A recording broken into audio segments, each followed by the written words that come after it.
আদর্শ হইল আপনি মহেশপুরতে রওনা দিছেন, যাইবেন নীলকুঠি। কই যাবেন? কথা কয় না, কই যাবেন? আপনি মহেশপুরতে রওনা দিয়া আপনি নীলকুঠি যাইবেন।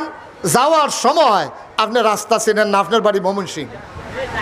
এখন আপনি মুক্তার হুজুরকে কইছেন যে মুক্তার ভাই, হুজুর আপনারা বাড়ি ওই এলাকায়, আমি তো একটু নীলকুঠি যাইতাম, আমার আহা তোর ইচ্ছা।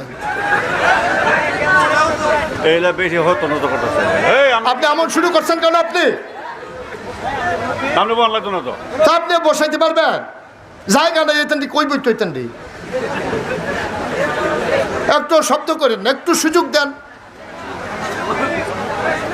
ঠিক আছে ভাইয়া, একটু একটু একটু আল্লাহর রাস্তে সবাই তো আমরা বুঝি। উনি মনে করছিল যে আপনাদেরকে বসাই দিলে আপনাদের আরাম হবে। এখন বসাইতে গিয়ে উনি যেই আওয়াজ